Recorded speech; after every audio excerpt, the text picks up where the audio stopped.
आदिमानव ने बोलना तब शुरू किया था जब वह झुंड में रहने लगा। अपनी सुरक्षा के लिए आदिमानव ने झुंड में रहना शुरू किया। उसे डर था कि कहीं कोई जानवर उस पर आक्रमण ना कर दे। अगर हम अकेले रहते तो हमें किसी माध्यम की जरूरत नहीं पड़ती। अगर हम 2-4 लोग के बीच में रहते हैं और हमें बोलना ना भी आता हो तो हम इशारे में बात कर सकते हैं।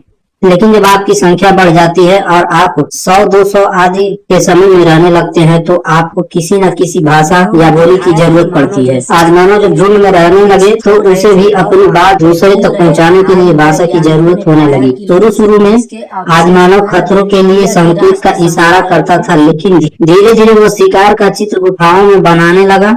इस तरह अलग अलग चीजों को उसने का नाम देना शुरू कर दिया, जिससे वही नाम सभी लोगों ने बोलना शुरू किया। धीरे धीरे अलग अलग शब्द बने और भाषा बनी। आदिमानव पहले जंगलों में रहते थे। आदिमानव हमारा पहला स्वरूप बंदरों जैसा, पहले हम बंदरों स्वरूप होते थे और जो कुछ मिल जाता वही खा लेते थे और जो कुछ पहनने को मिलता वही पहन लेते थे। आदिमानव मुख्य कच्चा मांस खाता था और पत्तियों के कपड़े पहनता था या फिर पेड़ की छाल लपेट लेता था।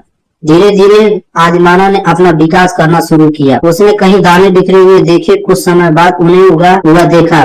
इस तरह से फसल उगाने का पता चला। धीरे धीरे उन्होंने खेती शुरू की। धीरे धीरे उन्होंने पशुपालन शुरू किया। लंबे वक्त तक माना जा रहा है कि गुफाओं में रहने वाले मानव सिर्फ मांस खाते थे, लेकिन अब यह भ्रम साबित हो रहा है। वैज्ञानिकों का कहना है कि पाषाण युग में इंसान फल, जड़ें, फलों के गुद्दे और मांस खाते थे। सबसे पहले पेड़ के पत्ते, फल, फूल, नरम लकड़ी, उसके बाद मछली, पक्षी और जंगली जीव को कच्चा मांस, बाद में अग्नि की खोज, बाद में वह मांस को भून कर खाने लगा। आदिमानव अपनी जीविका के लिए मुख्य शिकार पर निर्भर रहते थे।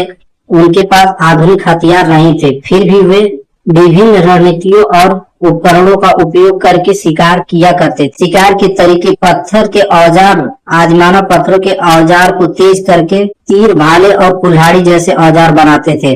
इनका उपयोग वे जानवर पर हमला करने और उन्हें मारने के लिए करते थे। वे जानवरों को फंसाने के लिए फंदे और जाल भी बनाते थे। वे फंदे पेड़ पर लटकाए जाते थे या जमीन पर गड्ढे में छिपाए जाते। आदिमानव अकेले शिकार करने के बजाय समूह में शिकार करते थे। समूह में शिकार करने से वे बड़े जानवरों को भी शिकार कर लेते थे।